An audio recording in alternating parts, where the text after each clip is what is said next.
आता श्रीमंतांचे शौक आणखीनच महागणार आहेत, कारण जुगाराला प्रोत्साहन देणाऱ्या ऑनलाईन गेमिंग, कॅसिनो आणि घोड्यांच्या शर्यतीवर यापुढे 28% वस्तू व सेवा कर आकारला जाणार आहे.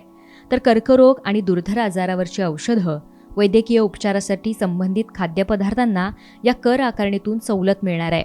जीएसटी परिषदेच्या बैठकीत या निर्णयावर शिक्कामोर्तब करण्यात आलं असून केंद्रीय अर्थमंत्री निर्मला सीतारामन यांनी या निर्णयांची घोषणा केली आहे. यापूर्वी कॅसिनोवरील जीएसटी हा 18% होता. त्यात आता तब्बल 10% वाढ करून तो 28% करण्यात आल्यामुळं कसिनो गेमिंग महागडे बनणार आहेत.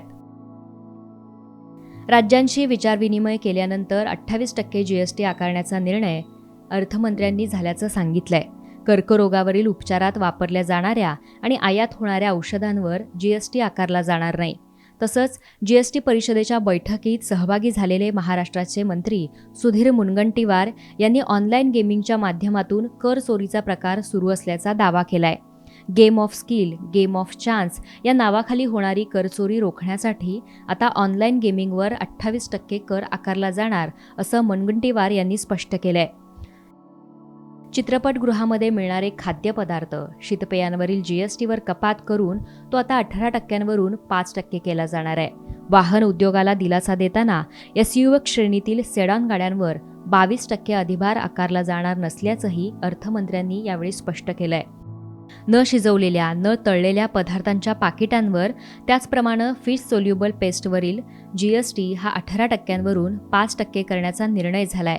इमिटेशन जरीच्या धाग्यांवर कर हा 12%वरून 5% करण्यात येणार असल्याचं अर्थमंत्री निर्मला सीतारामन यांनी सांगितलंय.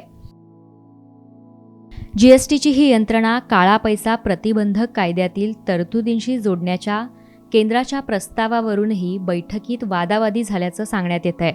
लहान आणि मध्यम व्यावसायिकांना ईडीचा उपद्रव सहन करावा लागेल असा आक्षेप विरोधी पक्षांनी सत्ता असलेल्या राज्यांनी घेतला होता. मात्र काळ्या पैशाची निर्मिती किंवा काळा पैसा पांढरा करण्याच्या प्रकाराची माहिती आल्यास ती आर्थिक गुप्तवार्ता विभागाच्या संचालकांकडे जाईल आणि त्यामार्फत पुढची कारवाई होईल. यात ईडीचा संबंध असणार नाही असं महसूल सचिवांनी स्पष्ट केल्यानंतर राज्याचे समाधान झाल्याचा दावाही अर्थमंत्री निर्मला सीतारामन यांनी केलाय.